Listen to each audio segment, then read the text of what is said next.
Welcome student, welcome to NEET biology lecture. Student, आज हम microbes in human welfare के इस सेशन में डिस्कस करेंगे माइक्रोब्स इन बायोगैस प्रोडक्शन। साथ साथ हम क्या डिस्कस करेंगे, माइक्रोब्स यूज इन bio control agent, mean different types के पेस्ट को रेजिस्टेंट के बेसिस पे पेस्ट को आप बोल सकते हो रिमूव करने के लिए, जो एग्रीकल्चर फील्ड में काफ़ी हार्म करते हैं। और साथ साथ में इसके बाद हम जो डिस्कस करेंगे microbes use as bio fertiliser. ठीक है, तो सबसे पहले हम स्टार्ट करते हैं microbes use in biogas production.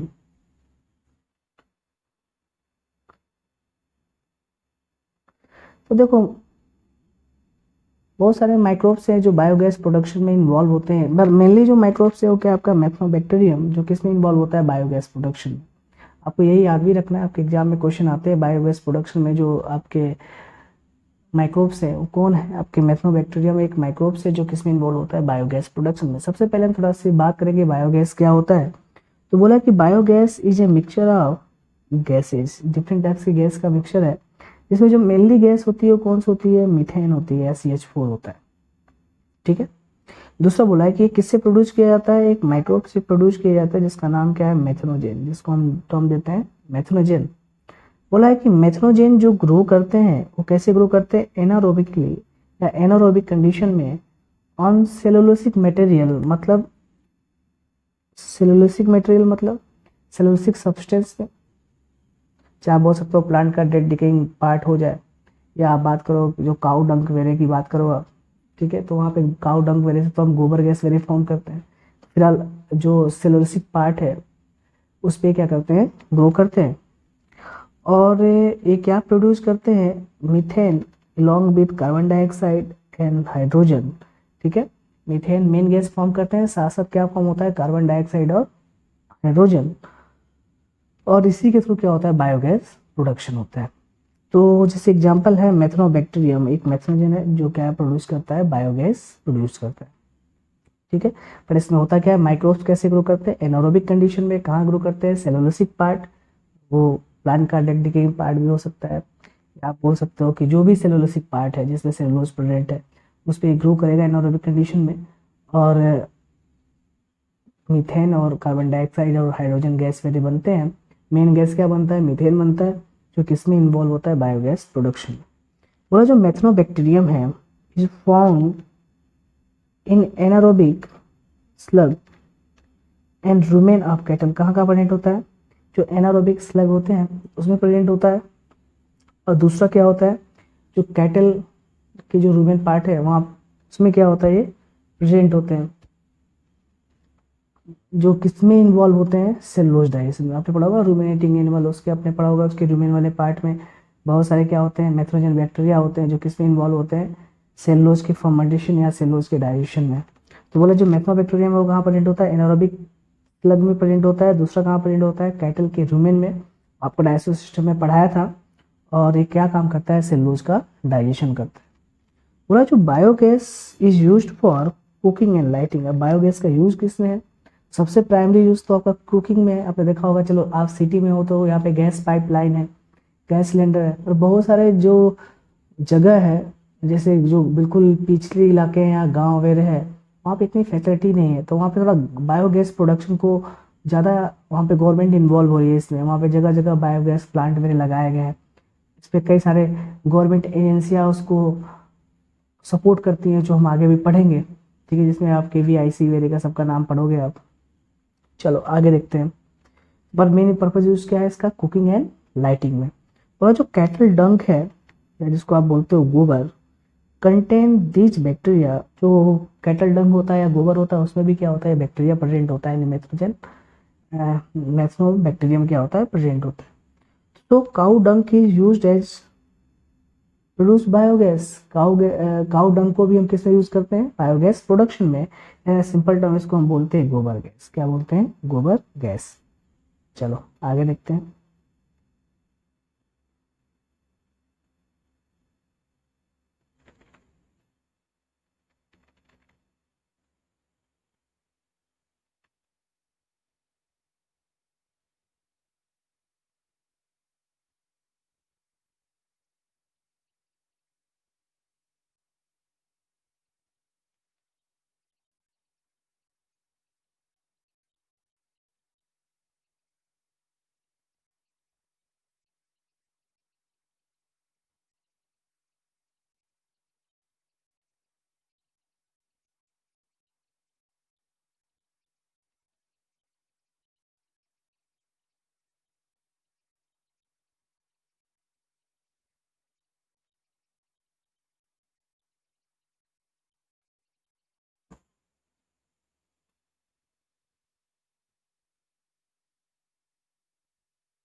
चलो नेक्स्ट इसके बाद हम पढ़ेंगे कि जो बायोगैस प्रोडक्शन होता है तो उसके लिए कुछ प्लांट वगैरह लगाने पड़ते हैं जिसको हम टर्म देते हैं बायोगैस प्लांट।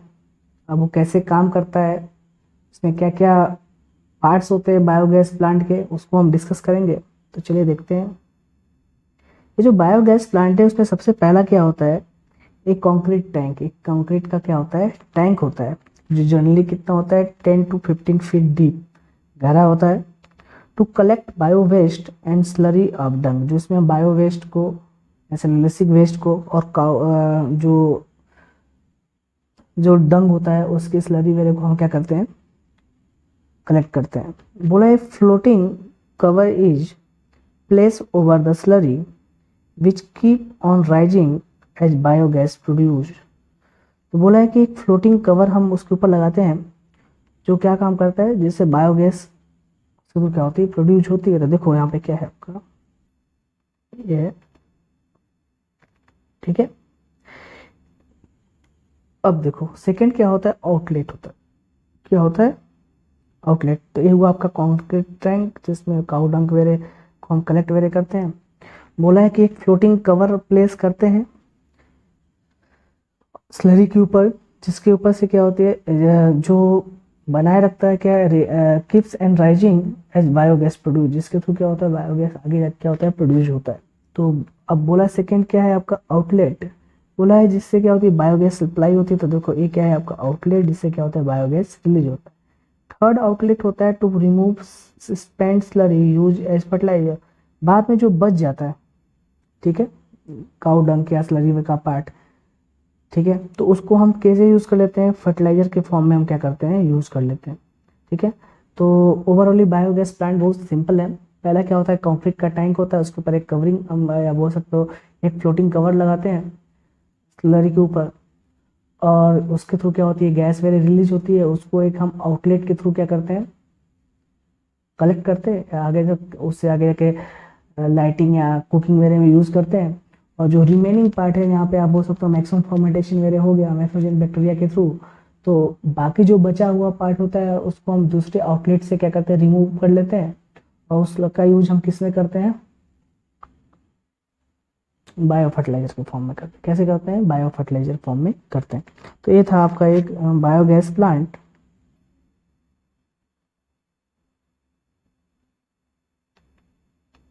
देखो एक नॉर्मल घरों में ऐसे बायोगैस प्लांट बनाते हैं। एक आप एक टैंक है, एक है आपका कंक्रीट टैंक है जिसमें स्लरी वगैरह लगाया, उसके ऊपर से क्या हुआ एक फ्लोटिंग कवरिंग डाल दिया, जिससे क्या हुआ एक आउटलेट निकल गया। अभी अंदर से क्या होगी, गैस वगैरह प्रोड्यूस होगी, इस आउटलेट से बाहर जाएगा। एक दूसरा आउटलेट बनाया, इसमें करते क्या है, जो बचा हुआ स्लरी है, जो सारे फर्मेंट हो चुके हैं, उसको किस फॉर्म में यूज़ कर लेते हैं, हम बायो फर्टिलाइजर के फॉर्म में यूज़ करते हैं। तो बोला है कि जो इंडियन एग्रीकल्चर रिसर्च इंस्टीट्यूट या IARI, और दूसरा क्या है khadi and village industry commission KVIC, ये दो जो इंस्टीट्यूशन है इंडिया के, इन्होंने डेवलप किया technology of biogas production in India. इन्होंने बायोगैस प्रोडक्शन टेक्नोलॉजी इंडिया में डेवलप किया था, KVIC एंड IARI। इन्होंने ही डिफरेंट बायोगैस टेक्नोलॉजी बताया कैसे बायोगैस प्रोड्यूस कर सकते हैं। और आज ग्रामीण इलाकों में कई सारे KVIC और IARI के थ्रू प्रोग्राम किए जाते हैं, बताए जाते हैं कि यहाँ पे इलेक्ट्रिसिटी की कमी है, या बायोगैस या सिलेंडर गैस सिलेंडर वगैरह नहीं पहुँच सकता, या पाइपलाइन तो की बात ही अलग है। तो वहाँ पे हम बायोगैस प्लांट लगा के कुकिंग का भी यूज कर सकते हैं उस गैस को, और लाइटनिंग में भी क्या इलेक्ट्रिसिटी के फॉर्म में भी यूज कर सकते हैं। चलो आगे देखते हैं।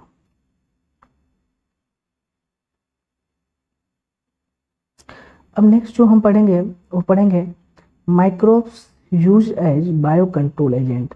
माइक्रोब्स का यूज किस में हम करते हैं, बायो कंट्रोल एजेंट में, इन डिफरेंट टाइप्स के पेस्ट को रिमूव करने के जो प्लांट के लिए हार्मफुल वे हैं। चलो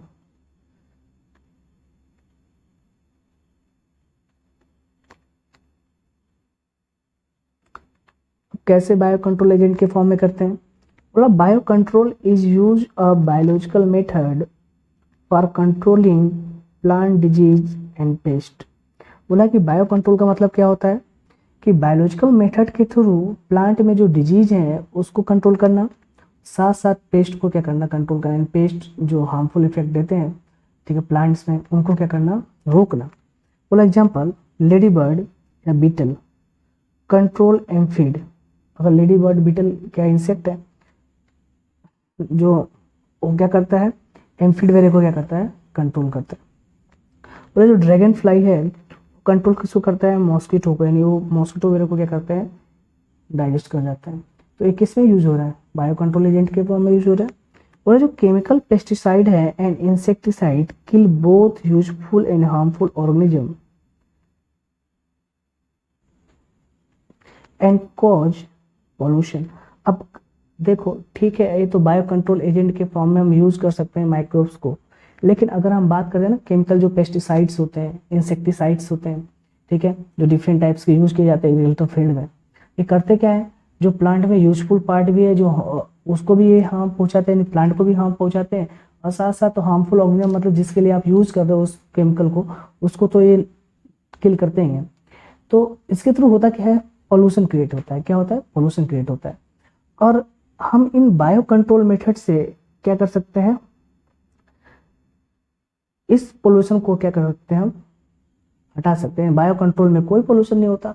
यहाँ पे आपने देखा ना, ये बीटल स्टॉल, जो आप लेडी बर्ड जिसको आप बोलते हो बीटल, ये किसको कंट्रोल करता है, एम्फिड वेरे को क्या इनसे खा जाता है। और जो ये ड्रैगन फ्लाई है ये क्या करता है, मॉस्किटो वेरे को खा जाता है। तो अब ये क्या पोल्यूशन करेगा, कोई पोल्यूशन नहीं करेगा। बट अगर मान लो एम्फिड एंड मॉस्किटो वेरे को किल करने के लिए हम कोई केमिकल वेरे यूज करते हैं, ठीक है, वो मॉस्किटो को तो किल करता, जैसे आप बोलते हो डीडीटी, पहले बहुत डीडीटी वेरे स्प्रे करते थे, तो डीडीटी स्प्रे करते थे तो उससे क्या है, सॉइल पोल्यूशन भी होता था, वाटर पोल्यूशन भी होता था, ठीक है, मॉस्किटो लार्वा वगैरह तो किल होते थे, पर उससे ज़्यादा क्या पोल्यूशन होता था। तो गवर्नमेंट ने डीडीटी का ज़्यादा यूज करने से भी क्या क्या रोक दिया। तो हम इन बायो कंट्रोल एजेंट के थ्रू क्या कर सकते हैं, जो भी डिजीज वगैरह के लिए जो पेस्ट हैं उसको किल कर सकते हैं। साथ साथ ये माइक्रोब्स कैसे इको फ्रेंडली है, मतलब कोई पोल्यूशन क्रिएट नहीं करते। चलो आगे देखते हैं। अब कौन कौन से माइक्रोब्स हैं। पहला जो माइक्रोब्स है जो बायो कंट्रोल एजेंट के जैसे काम करता है उसका नाम है बैसिलस thuringiensis, ठीक है, जिसको हम बोलते हैं बीटी। अब ये बैसिलस thuringiensis जो है एक कंट्रोल बटरफ्लाई कैटरपिलर, किसके कंट्रोल के लिए है, बटरफ्लाई जो कैटरपिलर है जो प्लांट की लीफ वेरे को क्या करते हैं, डाइजेस्ट कर जाते हैं। बोला the dried spore of BT available in सेस्ट and mix with water and spray on to vulnerable plants such as Brassicaceae या आप बोल सकते हो फ्रूट ट्री, ठीक है। बोला कि जो ड्राइड स्पोर होते हैं ना बीटी के, यानी बैसिलस thuringiensis के, इसको क्या करते हैं, अवेलेबल इन सेस्ट, मतलब बोल सकते हो कि पैक फॉर्म में या मार्केट वेरे में, आप बोलते हो ना बहुत सारे गवर्नमेंट की एजेंसियां भी हैं जो क्या करते हैं इसको सेल करती हैं, तो वहाँ पे क्या होते हैं, मिलते हैं। अब उसको हम करते हैं क्या है, एक वाटर के साथ मिक्स करके किस पे स्प्रे करते हैं, जिस भी प्लांट पे, जैसे मान लो ब्रेसिकेसी प्लांट में जनरली जो प्लांट वेरे आते हैं उन पे क्या करता है, ये कैटरपिलर वेरे ज़्यादा ग्रो करता है, तो उनके ऊपर स्प्रे कर सकते हैं। या दूसरा बोल सकते जो भी फ्रूट ट्री है जिसपे फ्रूट वेरे फॉर्म होता है ट्री वेरे पे, तो उस पर क्या करते हैं, हम इसको स्प्रे कर सकते हैं, जो फ्रूट वेरे को नुकसान करते हैं तो उससे बच सकता है। बोला these are eaten by caterpillar, जो क्या करते हैं कैटरपिलर के थ्रू डिस्ट्रॉय कर दिए जाते हैं। तो हम इस ड्राइड स्पोर को, जो बैसिलस thuringiensis की ड्राइड स्पोर है, उसको वाटर के साथ मिक्स करके हम क्या कर सकते हैं, स्प्रेड कर सकते हैं इन सारे प्लांट वेरे पे। बोला in their got the toxin is release and larva के। अब देखो, अब ये जब हम स्प्रे करते तो होता क्या है, जब मान लो कि ये जो भी है कैटरपिलर लार्वा वेरे, वो करेगा क्या, जब ये इंजेस्ट करेगा उस पार्ट को तो ये स्पोर भी उनकी बॉडी में जाएगा, और जैसे गट में जाता है तो करता क्या है, टॉक्सिन क्रिएट करता है, ठीक है। इसके बेसिस पे क्या होता है, उसकी डेथ हो जाती है। पर ये प्लांट को कोई इफेक्ट नहीं करता ये स्पोर वेरे, बैसिलस जो thuringiensis है। बोला है जो scientist have introduce bacillus thuringiensis toxin gene into plant. अब आज के टाइम पे क्या है, तो ये तो स्प्रे करके भी हम कैटरपिलर को हटा सकते हैं। आज के टाइम पे टेक्नोलॉजी और ज़्यादा है, जिसको आप बोलते हो प्लांट बायोटेक। जिन्होंने क्या किया है, वहाँ पे जो साइंटिस्ट मेरे जो प्लांट बायोटेक मेरे में वर्क करते हैं, उन्होंने क्या किया है, हाइब्रिड ही बनाया है न्यू, जिसने क्या किया है, बैसिलस फ्रांजिनेसिस को क्या किया, इंट्रोड्यूस कर दिया है। ठीक है, तो अब ये क्या होता है, ऑलरेडी क्या होता है, अब जो कोई कैटरपिलर वगैरह उस पर बैठेंगे तो उसको इंजेस्ट करेंगे नहीं, जैसे इंजेस्ट करेंगे तो ये टॉक्सिन क्या उनके गट सिस्टम में जाएगा और उनको किल कर देगा। ठीक है, तो आजकल क्या है, हाइब्रिड प्लांट भी बनाए जा रहे हैं बायोटेक प्रोसेस के थ्रू, जिसमें इस जीन को क्या करते हैं, बैसिलस फ्रांजिनेसिस की जो स्पोर है, इस जीन को क्या करते हैं, हम इंट्रोड्यूस कर देते हैं उस प्लांट के अंदर, जिससे कैटरपिलर वगैरह इसको क्या करते हैं, इंजेस्ट नहीं करते हैं या उसको डाइजेस्ट नहीं करते। ठीक है, जैसे एग्जाम्पल है बीटी कॉटन। ठीक है, कॉटन प्लांट, इसमें बैसिलस फ्रांजिनेसिस जीन को क्या किया, इंट्रोड्यूस कर दिया। अब इस कॉटन प्लांट को इंजेस्ट नहीं कर सकता है कैटरपिलर वगैरह, तो इस प्लांट को उन्होंने क्या बोला, बीटी कॉटन बोल दिया। जैसे आज के मार्केट में बहुत सारे आते हैं, बीटी टोमेटो आते हैं, बीटी ब्रिंजल आते हैं। ठीक है, ये सारे क्या है, हाइब्रिड प्लांट है, जिसमें बीटी जीन को क्या किया जाता है, इंट्रोड्यूस किया जाता है। किसके लिए इंट्रोड्यूस किया जाता है, इस कैटरपिलर जो भी है आपका बटरफ्लाई का, इससे प्रिवेंट करने के लिए। चलो नेक्स्ट आगे देखते हैं। सेकेंड जो बायो कंट्रोल एजेंट में हमें पढ़ना है, वो पढ़ना है ट्राइकोडर्मा स्पीसीज, जो है क्या है, एक फंगस है। ठीक है, अब ये ट्राइकोडर्मा करता क्या है, they are seen in the root ecosystem, जो कहाँ प्रेजेंट होता है, रूट में प्रेजेंट हमें दिखाई देगा।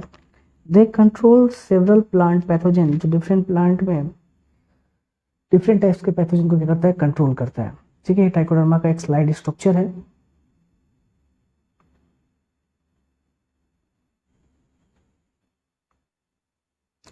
थर्ड वन जो है वो है आपका बैक्लोवायरस, जो स्पेशली क्या है, जीनस न्यूक्लियोपॉलीहाइड्रोवायरस में आता है।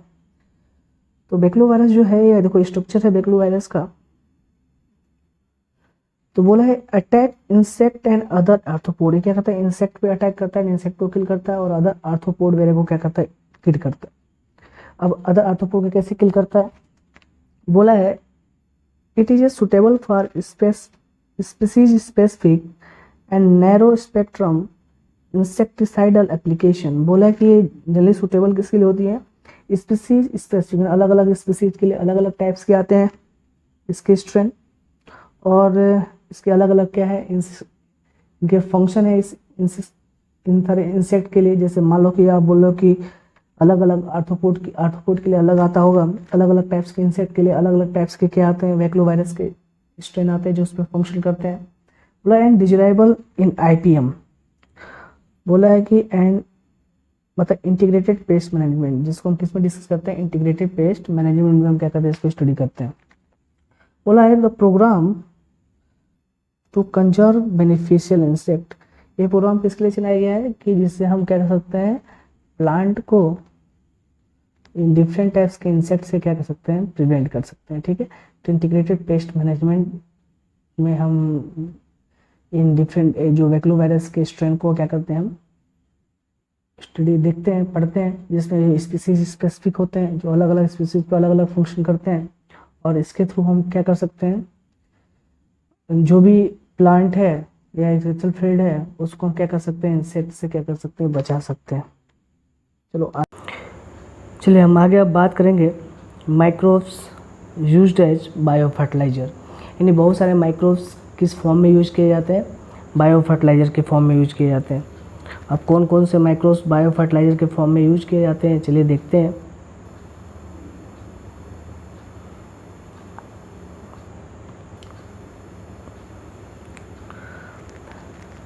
बोला है कि बायो फर्टिलाइजर क्या होता है, are organism that enrich the nutrient quality of soil. मतलब बायो फर्टिलाइजर कौन होंगे, माइक्रोब्स। बोला है कि ऐसे ऑर्गेनिज्म होंगे जो कर देंगे क्या, सॉइल की जो न्यूट्रिएंट क्वालिटी को क्या करते हैं, इनरिच कर देते हैं या बढ़ा देते हैं, या सॉइल की ह्यूमस लेयर को क्या करते हैं, वो बढ़ा देते हैं। अब इसमें कौन कौन से आते हैं, आपके बैक्टीरिया आते हैं, फंजाई आते हैं, और साइनोबैक्टीरिया आते हैं। ठीक है, और भी बहुत सारे आते हैं। एक क्या करते हैं, सॉइल की न्यूट्रिएंट क्वालिटी को क्या करते हैं, इंक्रीज करते हैं। तो इसमें बहुत सारे लिख भी रखा है, राइजोबियम के बारे में बता रखा है, एंजियोस्पर्म के बारे में बता रखा है।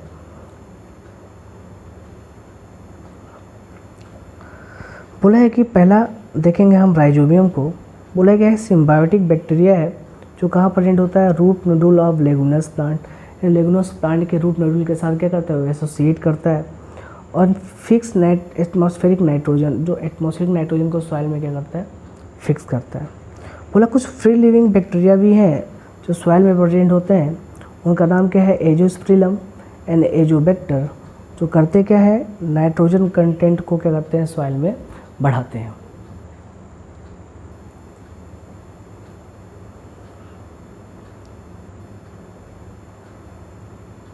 चलिए आगे देखेंगे। नेक्स्ट जो हम पढ़ेंगे वो किसको पढ़ेंगे, माइकोरेजिया के बारे में पढ़ेंगे।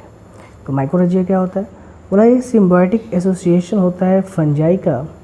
एग्जाम्पल कौन सा फंजाई है आपका, Glomus with plant, and plant का फंजाई के साथ एसोसिएशन, उसी को हम क्या बोलते हैं, माइकोरेजिया। अब आप बोलोगे सर प्लांट में मेनली हम, ठीक है, अगर आप बात करो तो जिम्नोस्पर्म के भी आते हैं वो सारे प्लांट।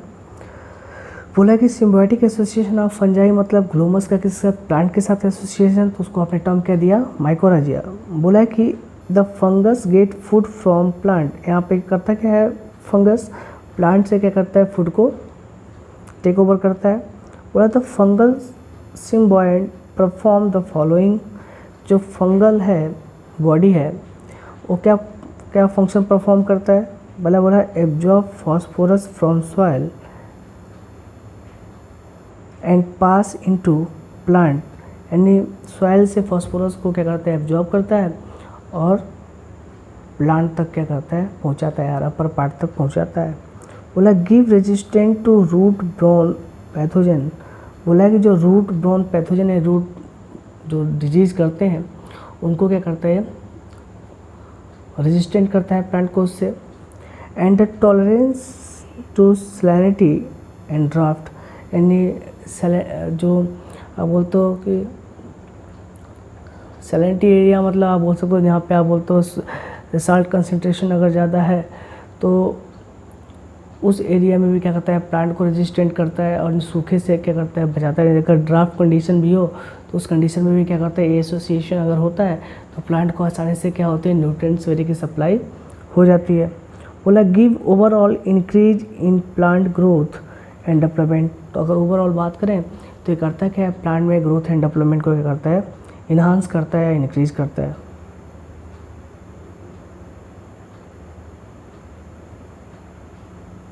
चलिए नेक्स्ट जो हम माइक्रोब्स पढ़ेंगे जो बायो फर्टिलाइजर के फॉर्म में यूज़ किए जाते हैं वो क्या है आपका, साइनोबैक्टीरिया, या दूसरे टर्म में बोलते हैं ब्लू ग्रीन एल्गी, क्या बोलते हैं उसको, ब्लू ग्रीन एल्गी। बोला मेनली क्या होते हैं, ऑटोट्रोपिक माइक्रोब्स है जो एटमॉस्फेरिक नाइट्रोजन को फिक्स करते हैं। एग्जाम्पल कौन है आपका, एनावेना है, नॉस्टॉक है, ओसिलेटोरिया है। ये क्या काम करते हैं, एटमॉस्फेरिक नाइट्रोजन को फिक्स करते हैं। बोला इन पैडी फील्ड, मतलब जैसे आप बोलते हैं राइस फील्ड में, cyanobacteria serve as bio fertiliser, वो कैसा काम करता है, बायो फर्टिलाइजर के जैसे काम करता है। And it also add organic matter to the soil, और बहुत सारा ऑर्गेनिक मैटर को कहाँ डिपॉजिट करता है, सॉइल में। एंड इंक्रीज इट्स फर्टिलिटी, और सॉइल की फर्टिलिटी को क्या करता है, वो बढ़ा देता है। तो डायग्राम भी देखिए यहाँ पे बहुत सारे पैडी प्लांट्स में देखो साइनोबैक्टीरिया वगैरह को दिखाया गया है जो करते क्या है, सॉइल फर्टिलिटी को क्या करते हैं, इंक्रीज करते हैं।